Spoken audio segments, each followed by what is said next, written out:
What is Inferno? I'm sure you guys are asking yourselves. You guys have been seeing information about this on Reddit and all kinds of other things. So I'm here to kind of break this down for you guys, not to mention throw my opinions in the mix and talk to you guys about how I think Inferno is really going to change the way Crucible is going to be played. So let's start off by explaining what Inferno is and why I'm bringing it up. There's a Reddit user that recently posted some information, including a leaked date when this was going to drop. Inferno Control is supposed to be here on March 3rd through 10th, and I'm kind of excited for it. This guy has been head-on before. He's been quite accurate and reliable for other early leaks, so I'm kind of excited for this. What we have known is Inferno has been a thing and has been inside the code, and people have been talking about it for months now. You may not have heard of it because, again, it's not been too talked about, but Inferno has been something we've known about, including doubles and other game types that were supposed to be in the mix.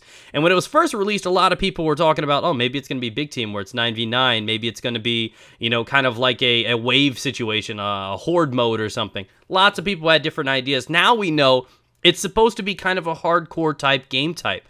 Inferno is set to basically be removing the radar. The top left of your screen, it's going to be gone.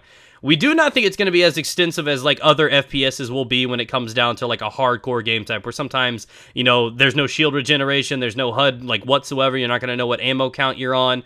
It changes a lot. I don't think any of that's going to change. It's probably just going to simply remove the radar. There's been rumors that also supers are going to be deactivated, but as far as we know, weapon balance is still going to be the same, so level advantages are disabled, and nothing changes too much. And I'm going to give you a look at these things real quick. So as you can see, it pretty much looks just like the description of Control, except for the fact that it says only kills, earn points, and no trackers. Now what I want you to look at is the top of the screen. You see Clash is in the dark below. You switch over to Salvage, and it's in the House of Wolves. So we don't know exactly when that's going to come out.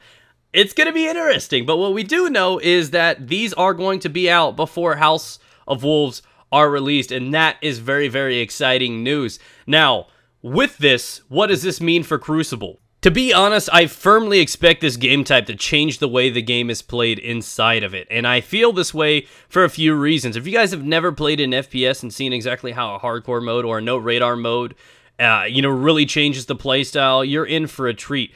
It generally really complicates and frustrates people when a hardcore game type is initiated into a Slayer sort of based game type, a Rumble free-for-all or a team deathmatch class situation, because it enhances the amount of people that camp. They don't have that security and luxury in knowing an enemy is coming with the radar. People generally elect to sit back, potentially camp, and that really does frustrate the flow of the game, especially a game that is so unique and fast-paced that it may take a turn for that. So that is going to scare a lot of people. Those game types are crazy, and generally I'm a big fan of hardcore type game types, but only when objectives are in the mix. Something like Capture the Flag, where you can't tell where the flag carrier is going, and you have to solely rely on the fact that your communication needs to be on point with your teammates. Game types like Control would be great for it, because again, you're all still going to fluctuate to those heavy control point areas, so there's still going to be great traffic in those areas, and a limited amount of camping in that one. But when you throw Rumble in the mix, and you throw things like Clash in the mix, it's going to be a camp paradise, in my honest opinion. I just foresee that happening, and it's going to be quite frustrating, to be honest. But for objective game types, I encourage it, and hell, I'll probably favor it over traditional means with a radar. So how else will this change the way the game is played? A few parts of the dynamics are going to change. For example, with the lack of the radar, people are going to stop using fusion rifles. You're not going to see them as much. You generally have that advantage of having to, you know when somebody's getting closer to you on your radar. You can look at that and kind of start warming up your fusion rifle. You can start charging it and ready for that fire.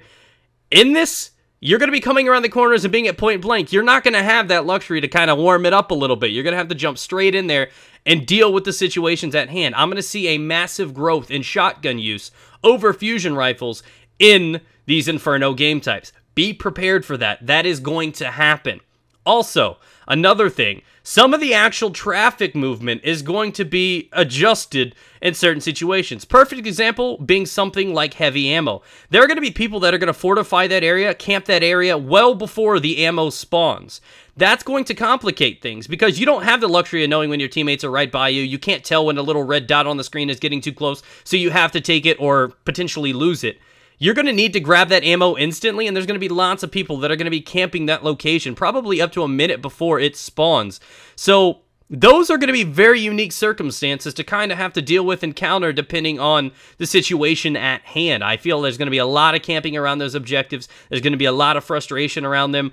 I don't know how I feel about that personally, and only time will tell exactly how well that's going to work out. It may change the way the game is played entirely because of how frequently heavy ammo spawns. So those are my opinions. Those are my thoughts on it. Looking forward to seeing if this actually does drop on the 3rd of March like it's rumored to. And I'll definitely be catching up with you guys in another video in the future. Thank you guys for your time. Be sure to hit the like button if you found this video useful. And I will catch you guys with another video tomorrow.